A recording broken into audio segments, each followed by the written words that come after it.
Every day, scientists at the National Oceanic and Atmospheric Administration are tracking hurricanes, mapping ocean currents, studying climate change, and protecting marine ecosystems.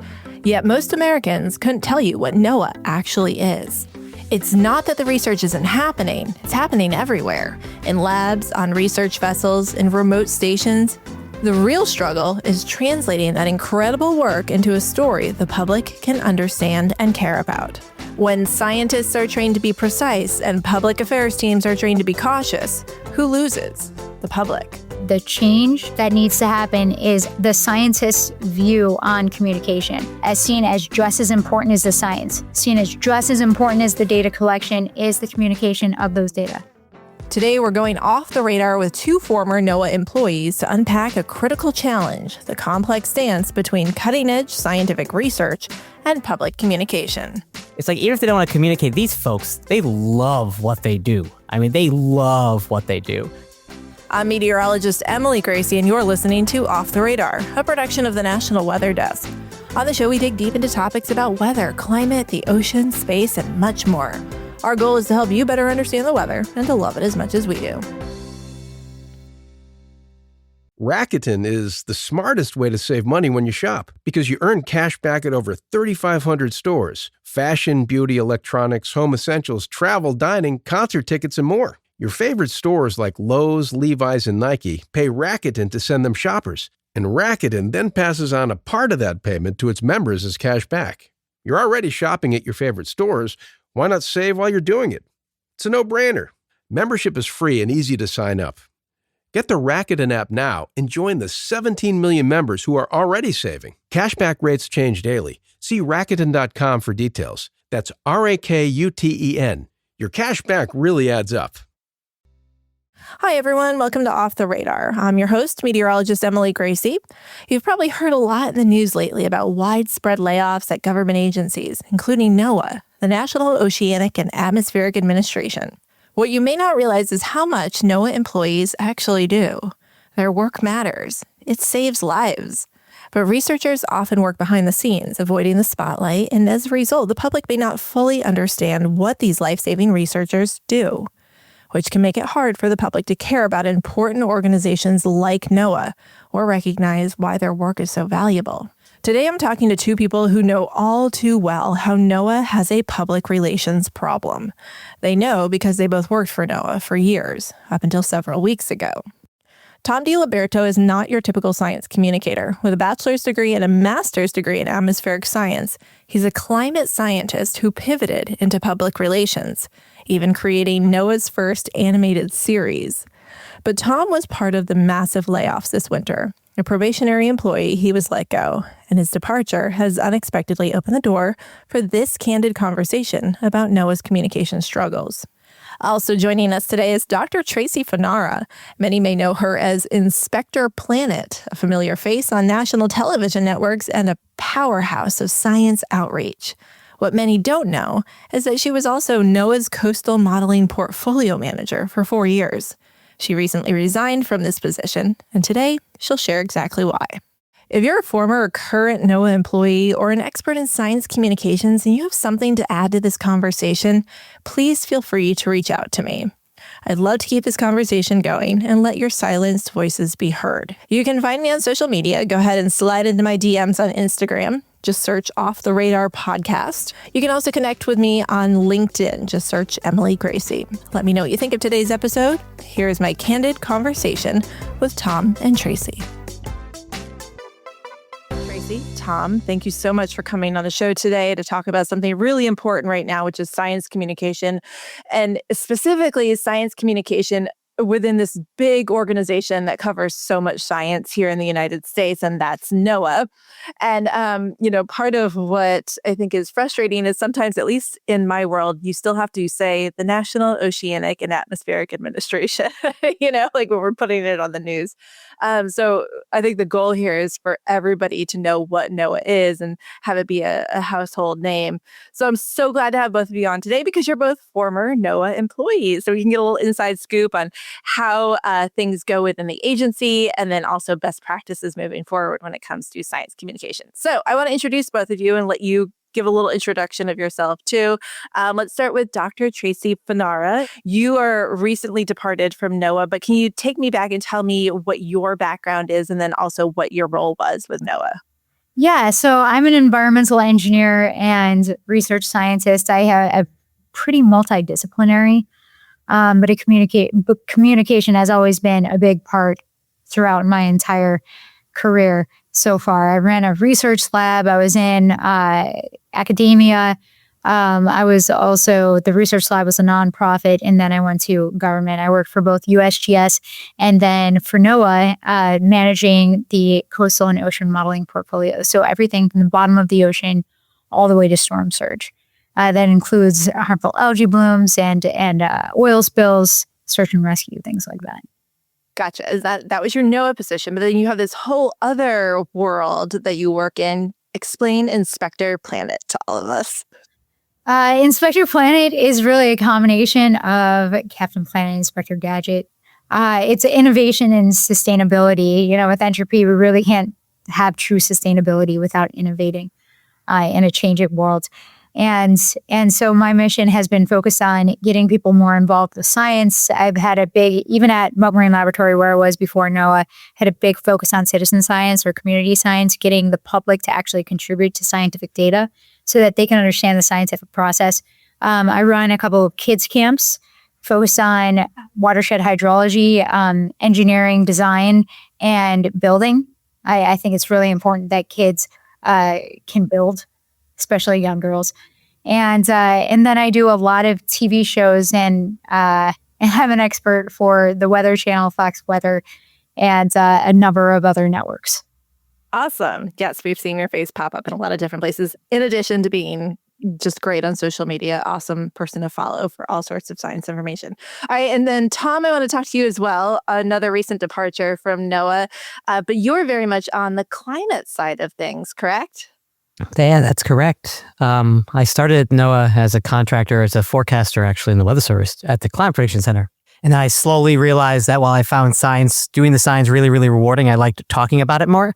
So I slowly transitioned from the National Weather Service and I became the climate scientist at climate.gov. So I wrote a ton of their articles. I ran their social media. And then I started working at NOAA's Office of Communications at their headquarters, helping with the broader strategy of how NOAA communicates all the work that it does, especially as it relates to climate. And my one foot still in the science world was that I was one of the ENSO forecasters at NOAA and writer for the ENSO block. So whenever we said El Nino or La Nina is here, that's all my fault, or at least partly my fault.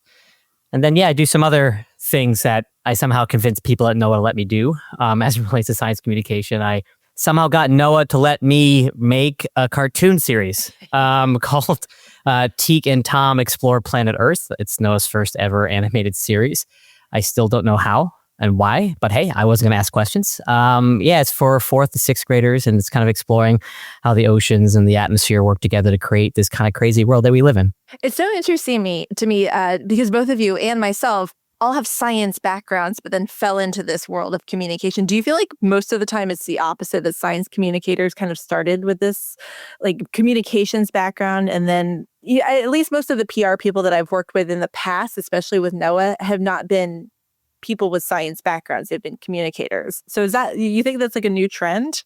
Yeah, I think it's a bit of a new trend because I think you're right. I feel like a lot of the folks who I work with were science curious, but they were more on the communications, public affairs side of things, and who kind of came into NOAA and then got all nerdy with the rest of us scientists. And I feel like nowadays there is more of a trend of scientists kind of moving into the comms world, which I think it's a good thing. I think it helps. One, sometimes it makes the scientists feel more comfortable in telling their stories if they know that you're a scientist for whatever reason.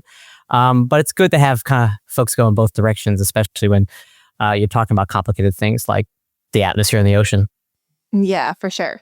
Okay, so this episode is kind of prompted by something that I saw Tracy put on LinkedIn. So I kind of want to explain the background on that, and Tracy, get your deeper thoughts on what you had written there, because you talked about departing from NOAA in order to better communicate all of the amazing things that NOAA does. And the thing that really stood out to me that struck a chord was when you mentioned how you want kids to go home with NOAA shirts and be proud of, like that. And I think about NASA and how kids are wearing NASA shirts everywhere. They're sold in Old Navy. So why isn't that NOAA? Why are we not walking around with NOAA shirts? Why do we still have to say the National Oceanic and Atmospheric Administration to explain to people what NOAA is? I mean, I'm sure that there are a number of different reasons for that. And there's actual data-driven reasons, right? We don't have a marketing budget that NASA does. We don't have the personnel that NASA does when it comes to outreach and communications. But I also think that a lot of the reason is just, I don't know how to say this, how scientists are and how they view communication. And it was really tough in my position because it's like the scientists don't think you're a real scientist because you're on TV. And then the people on TV are like, oh, well, she's not a TV person. She's a scientist.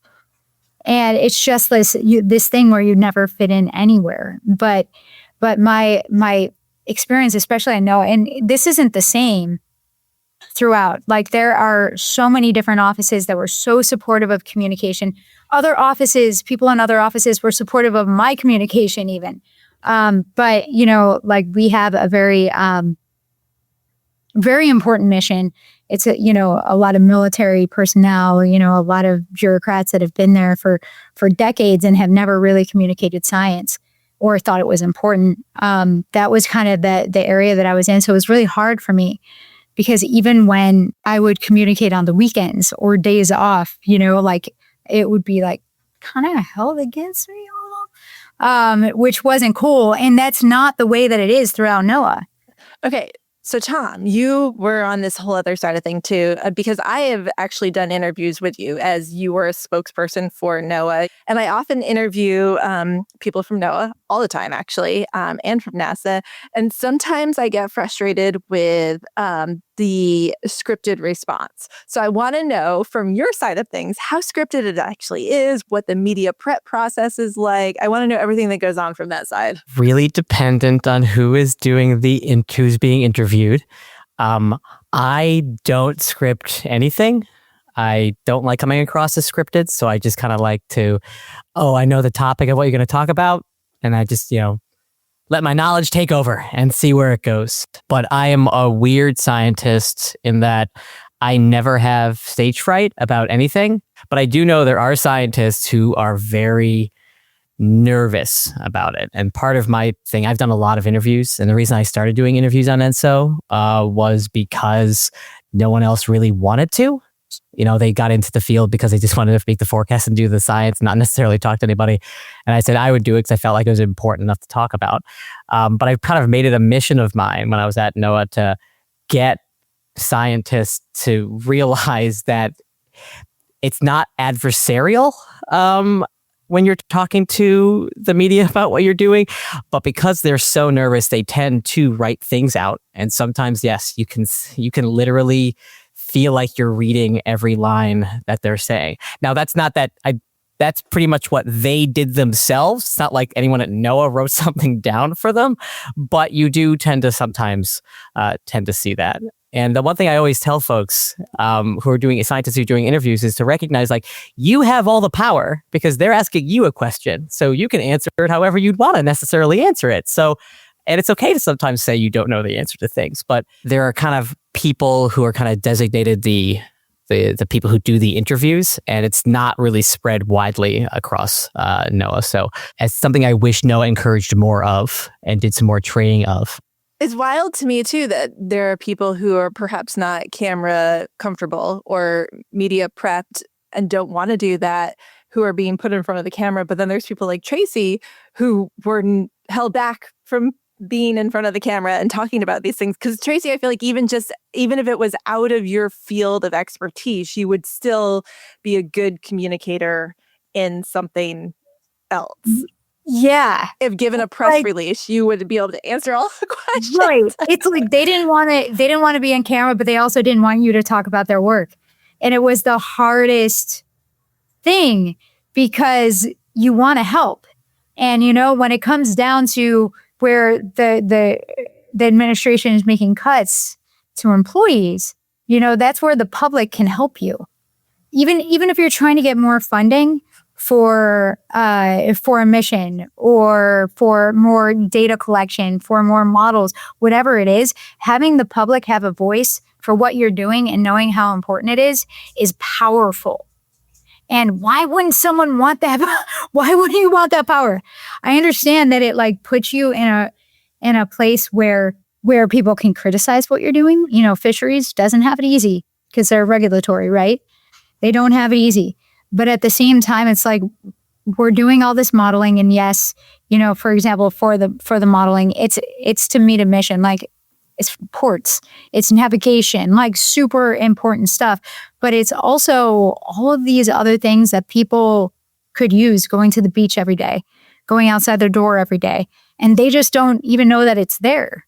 They don't even know where to get the information. Like we had a hurricane coming, we have great surge visualizations, and they didn't know where to get that information, to protect themselves and figure out if they need to put things up, evacuate. It's really important information. And if we are not communicating these things, then we're doing everybody a disservice. So what's the answer? How do you think the best way to get that information to the public is? I think that we just need to we need to put more effort into communication. Like I really think that the things that Tom was doing with the cartoon, that's great. But getting that in front of people, putting that on YouTube and actually promoting it, or having their employees promote it. Like actually saying, hey guys, can you promote this? You know what I mean? And it's not that everybody at an agency or every scientist is even on social media, but the ones that are, even if you're reaching just 5 people, just your immediate family, that can have a domino effect of communication and education. I think that the change that needs to happen is the scientist's view on communication as seen as just as important as the science. Seen as just as important as the data collection is the communication of those data. Yeah, I mean, it's proven itself with hurricane Right. As good as it's gotten, as amazing and accurate as it is, it's no good if people aren't getting the information. And like Hurricane Helene, you've got whole communities that did not get the information. Right. Tom, any thoughts on best practices for getting that information to the public?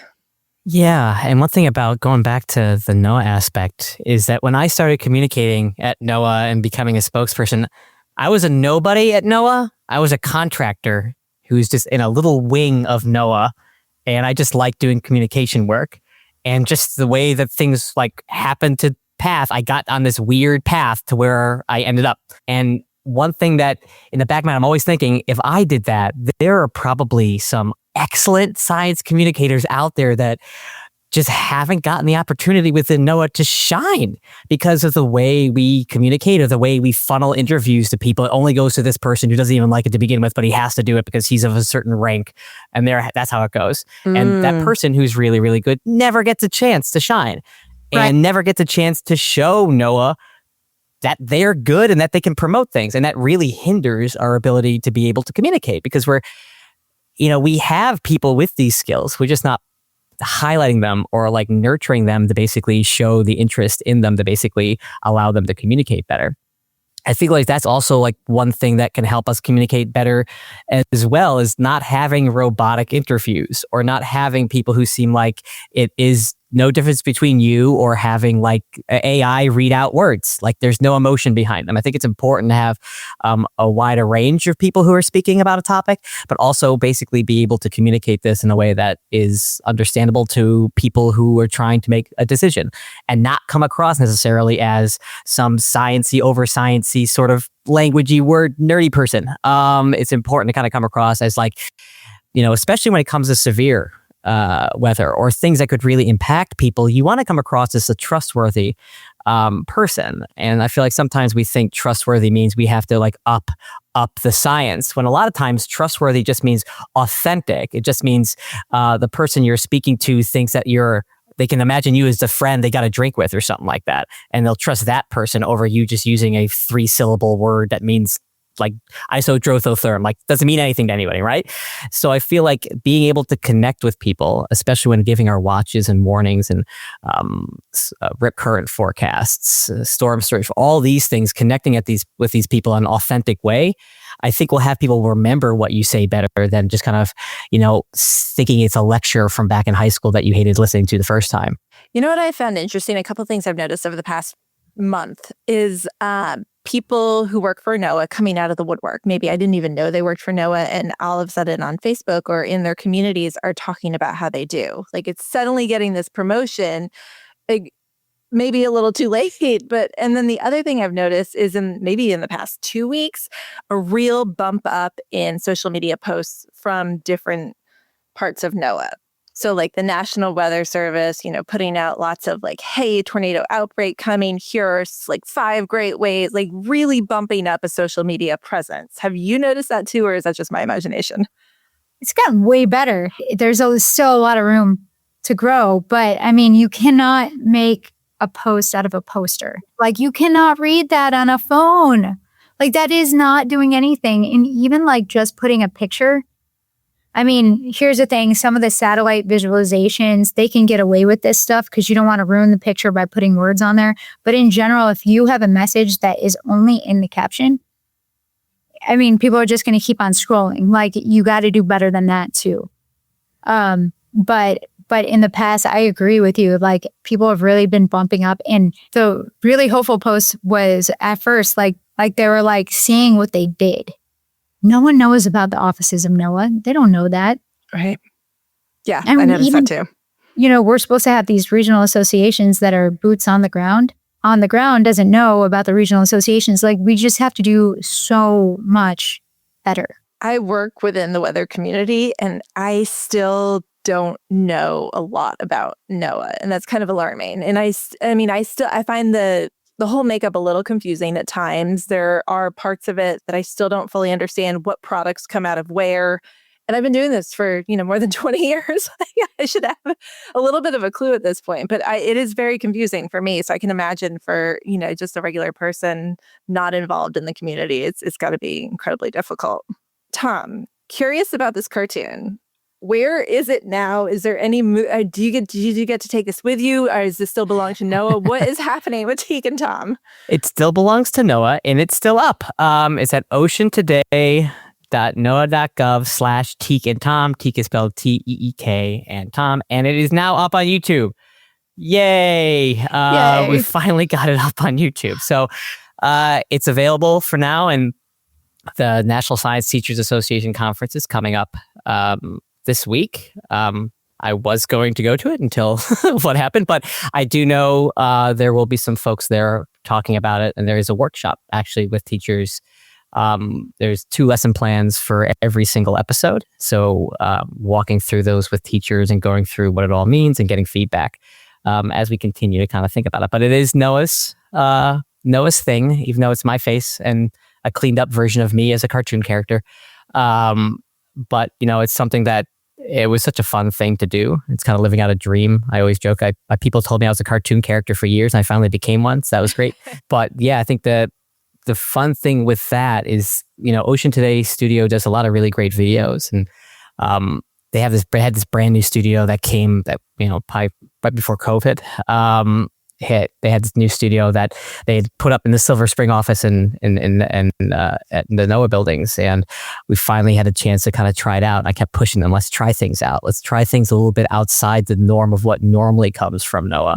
I always joke, like you can imagine a video from NOAA, it's going to be, close your eyes, it's a wave crashing over a rock bridge and a seagull flying, and then maybe some flooding somewhere. It's like everyone has seen these videos before. Let's think of different ways to communicate this sort of information that might connect with people more. And I think that the cartoon series is one kind of push in that direction, but I was hoping that, they take that and they keep kind of exploring different ways of connecting with the audience. And I think that might be a way really kind of setting NOAA apart from other government communication styles. We may not have as many resources as NOAA's, but maybe we can, as NASA, but we can maybe with our creativity, be able to push in places that no one else has gone yet in the government.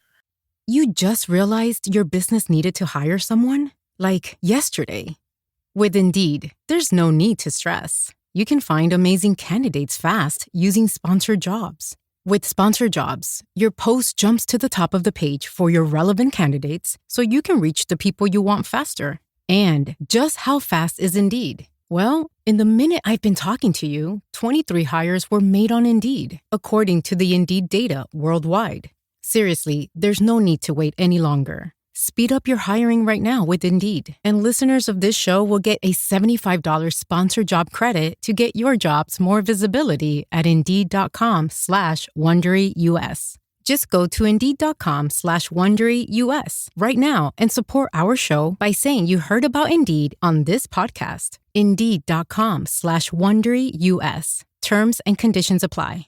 Hiring? Indeed is all you need.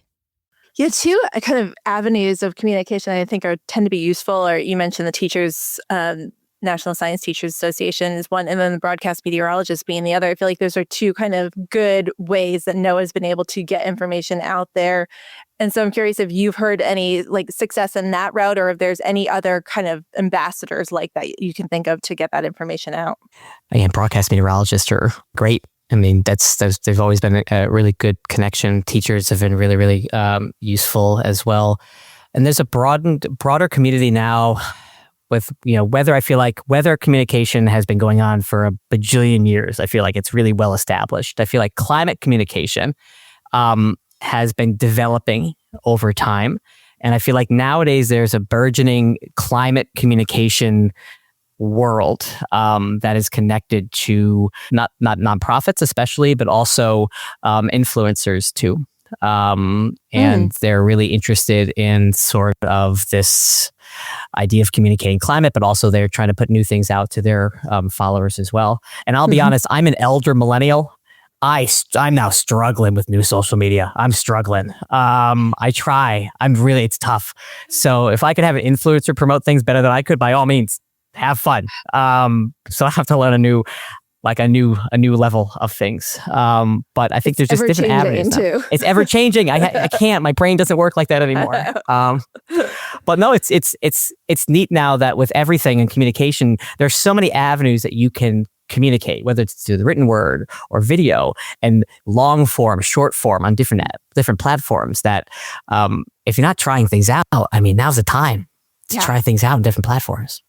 Tracy, you're trying things out. What has worked? Like, what platforms are most successful? Who are you connecting with on what platforms? Because I know you're on all of them. So give us some advice here. Yeah, but when you have a full-time job, social media is really hard. And that's why, it's so hard, because you see these people that aren't practicing scientists doing science communication, and you're like, where are the scientists? But then you look at the scientists and they don't have the time to do the science communication, because I try to do both. But the thing is, we all have to do a little bit so that no one feels the weight of the world on them when they're trying to do both. So for me, I really like Instagram. I only like Instagram because I'm comfortable with Instagram. I haven't really done much YouTube. I had a kids show that I was co-hosting. So that stuff, I put those videos up for my friends' kids. And then I hear the TikTok's great. I just put up a page so I would save my name so no one took it. So I really haven't done much with TikTok. And then Facebook, I have someone else run my scientist page on Facebook for me. But apparently Facebook is a really untapped, it's not something, I shouldn't say untapped, because a lot of people are tapping into it and doing really well. But yeah, so I'm not an expert. The only reason why I have a follower count is because of TV. I don't think that's true. I think you have consistency. I think every time I open my Instagram, I see a new story from you. So I think you're there, you're ever present, and you're never disappearing for long periods of time. So I think consistency is a huge part of it, like a trusted face and voice that people know, addressing what's going on. Yeah, consistency is the most important thing. And with stories, you're right. I've been consistent, but that's you're not growing your followers that way. Because it's only your people that are seeing that. Gotcha. People who follow you. It's the posts that I haven't been consistent with. And that's, now in my new chapter, hopefully I can figure out a format that works. And then YouTube's the opposite, right? Like you're reaching not people outside of your subscribers with the shorts, and then you draw them in, and then they see your posts. Yeah. Does anybody know anything about YouTube? So that's what I've heard. I've heard shorts is the way to get them into your actual account. Elder millennials speculating here. The kids these days, I hear. Yes. Well, I have two little kids. I have a 9-year-old and a 6-year-old. Part of the reason why I can't do social media as much anymore because they don't let me. But it's one thing I've known as they've kind of go through YouTube and YouTube Kids is, geez, do they like shorts? Yes. And they love those things. And they do. That's how they get to know these people. And then they'd be like, oh, can I follow this account? And that's the way they get into the longer form videos, is just through seeing these bajillion shorts that they watch in 15 seconds at a time. It's alarming when you see your kid going through them. We don't really let our kids watch YouTube, but I have seen, like my son going through, because he loves all the like all the people, Tracy, like all the science YouTubers. He's like big Mark Rober fan, Nick Uhas. Like he loves all these people on YouTube, and just he's like they're blowing stuff up, and they get drawn in through the shorts, and then they just one right after the other swiping through. I love that you mentioned Nick. I've interviewed Nick before. He's super nice. He's awesome. I think I'm going to see him this week at the National STEM Fair or STEM Fest in Washington, D.C. Oh, wow. Okay, so that's another way that communication is happening. Festivals, conferences, is stuff coming out of this? Are these successful in getting people to understand what's going on in the science world? I mean, I think that it's really good for workforce development. Like the festivals, this is like a science fair. It's a national science fair for kids. And when the kids feel empowered and like they're doing something important and adults are listening to them, they're going to keep on that path. The best way that you can nurture a kid to be what the kid wants to be is tell the kid that they're really good at it. And that's what these science fairs do, is and it helps them with communication too. Like I really think that the next wave of scientists are going to be much different than our generation was. Okay, so I want you both to tell me what you think NOAA does well when it comes to communication, or with anything. What are they doing really well at? I think that the biggest thing is that they're really accurate, but almost too, and you can trust them. It's always accurate. You don't know where to get the information, but when you find it, it's accurate. And the thing is, like, the only problem with that is that they wait. They wait. When you have a crisis, you need to communicate right away, or some influencer is going to come in that knows no idea what's going on, and they're going to want the clicks. So I think that what NOAA does well, they're right. They're as right as possible. They're like the oldest child, in birth order, where they're like a perfectionist. Yes. And they need the influence of like a little sibling to kind of make them step outside the mold a little bit there. Yes, that's a really good way to say it. I'm the youngest child, so I feel that a little bit. I would say it's the passion. It's like, even if they don't want to communicate, these folks, they love what they do. I mean, they love what they do. And like, if you want to trust somebody, it kind of goes into trust. Like, these people, this is all they've wanted to do, is work for NOAA, doing the thing that they're doing now. Like, these are the exact people who you want in these positions, because they may not want to do an interview, but geez, they will happily spend 48 hours looking at a radar during a severe weather outbreak, and that it'd be like the best day. They will sleep on cots inside weather forecasts. They don't care. They're so excited to be able to forecast and to help people, or to be able to study the ocean, to deal with oil spills, like you name it, like whatever it is. Like, this is like the big leagues, and like just the passion that the folks at NOAA have. And you kind of see it, but like, it's funny, like, it doesn't wane. Like, every generation kind of comes in. Yeah, they may have different skill sets, but like, you don't really see it waning. Like, I know people worked at NOAA for like 30, 40 years, and yeah, they might become a little sometimes stuck in their ways. But they still really like what they do.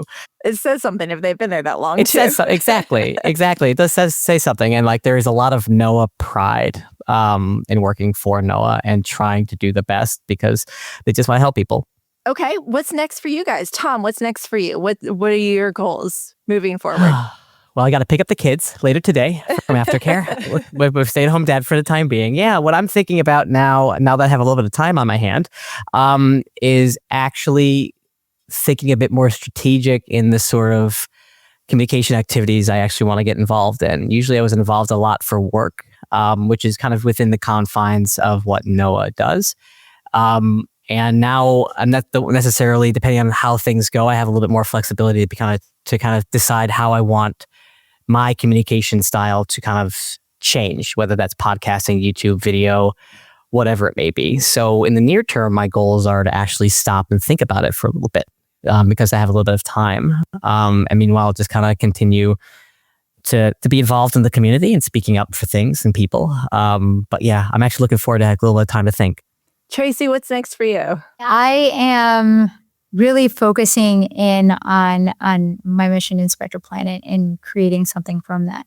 So I've always wanted it to be like this fleet of mobile labs with that engage the public in citizen science and having this camp that's kind of like I don't want to say Boy Scouts for girls, because I know that girls are allowed in Scouts, but I think that there's a special place for girls to do things with girls. And I kind of, and I would probably extend that to boys too, but basically, living off the land, like understanding survivor and weather stuff through learning how to clean water and how to detect soils and trees and what you can eat in the wild.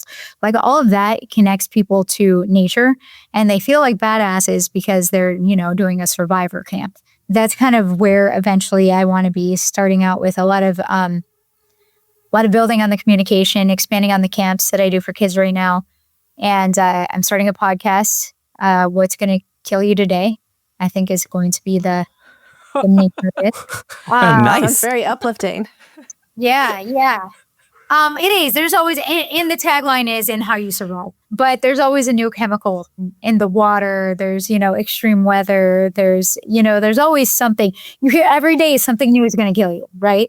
That's kind of where I'm going with that. Like in my 3 pillars, I have education, communication, and innovation. And Tom, like some of the stuff that you did with Teak and Tom, like I think can really, your experience, like I'd love to work with you on something that we can actually make our own moving forward and help NOAA have a better platform or a bigger platform by reaching further than they have before. Cool. I'm in.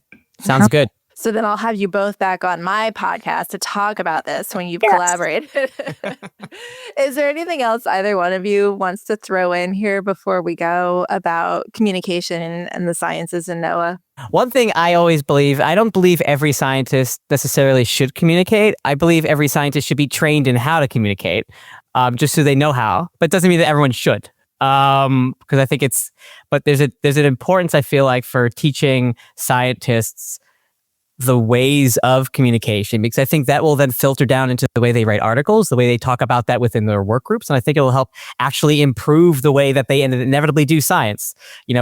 There's no such thing and now as like that one person who goes into like a hole and comes out with a seminal paper 15 months later. Like, no, it's like science is done in teams. So teaching scientists and training scientists and how to communicate is only going to help create better science. And then you might also find some people who, come out and realize that science communication is the thing they want to do. So I feel like it's a benefit. So I just wish we had a more cohesive and like thorough science communication training that's necessary for folks at NOAA. And I think it'll just lead to just better things across the board. I agree completely. Communication needs to be something that we're taught, or, and I really think that NOAA specifically would really benefit, like whenever there's a crisis, whenever there's something coming up, make like a talking points that are readable and consumable and put them out there. So then if there are communicators, if there are influencers, they have the correct information. And it's in a way that the public just trying to find information can read and understand. Like these forecasts, like the forecast guidance and the pages on you're like, where is the information? You know what I mean? Like, it's just like you can't find it. And I think that we would really benefit. I think the communication staff would really benefit from it too, if scientists really practiced writing down and foresaw things coming. We're going to get a sargassum bloom this year. We're going to get a red tide bloom. You know what I mean? Like before it happens, start making your talking points and then add the ones that are specific to the event and have them readily add in. And I know that the web developers can add things and remove things quickly because like the hour that I was no longer an employee, my name was removed from the website. So I know that we have the capacity to constantly update the websites. And I think that we should really focus that on talking points. We're giving scientists a lot of slack here, but I also want to point out that I've run into major roadblocks when it comes to the public affairs people too who aren't scientists. And there's some disconnect between those two fields, I think, because a lot of times when I've dealt directly with the scientists and gone straight to them for the interview, it's actually gone great. And they haven't felt scripted. They've just spoken from what, they know. And then it's my job to make it understandable to the public, right? Because I'm the interviewer. But sometimes public affairs comes in and they're like, well, stick to these talking points and we'd like to highlight this and don't talk about this. And then the scientist is now uncomfortable because they feel like they do have to be on a script. Whereas if you just left them to their own devices, sometimes it is gold, I totally agree with you. Yeah. I mean, I think that everything that I've kind of said, it hasn't been geared just towards scientists, just the whole group, but you're exactly right. And I think there's something to having really good leadership that promotes that leadership that are good communicators, like leaders that read from a script. It's like my pet peeve. I want like Steve Thur at NOAA is like, he was my scientist that was a communicator role model. You know what I mean?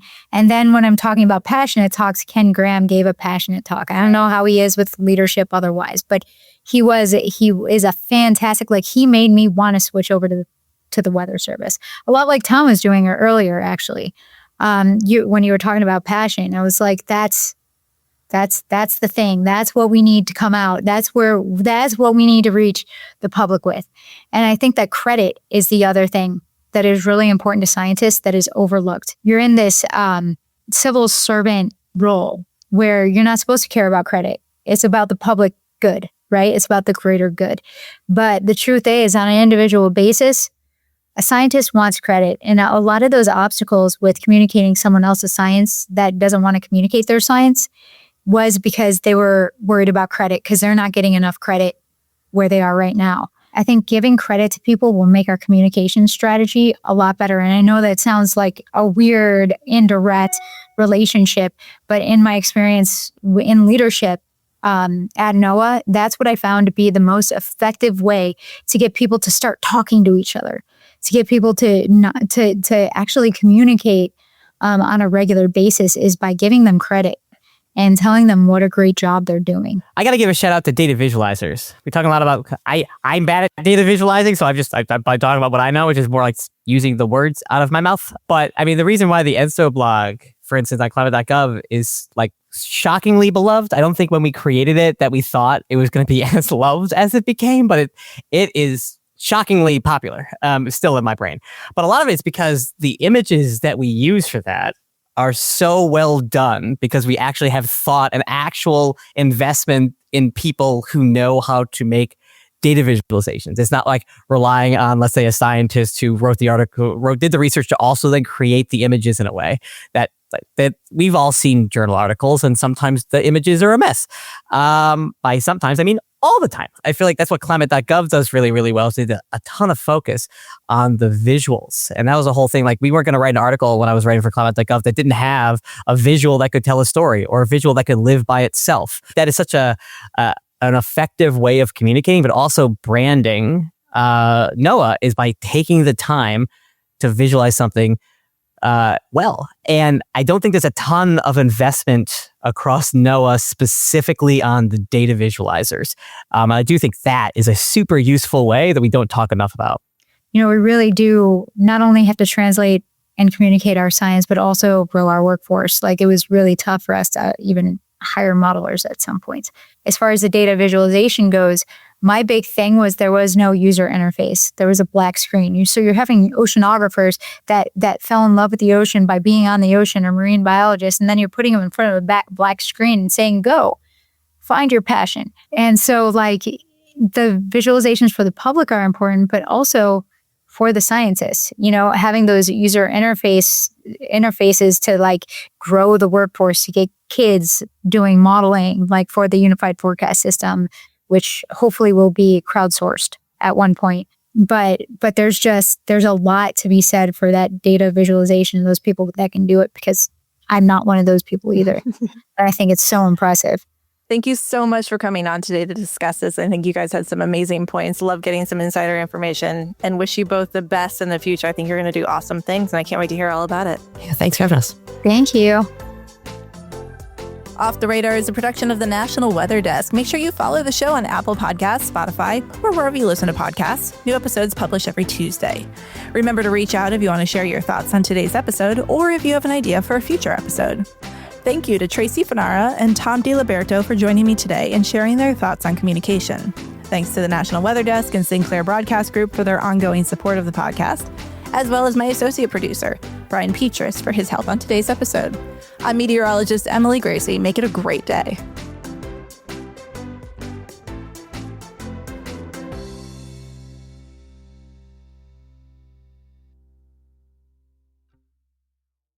Are you looking for a new job or want a career change?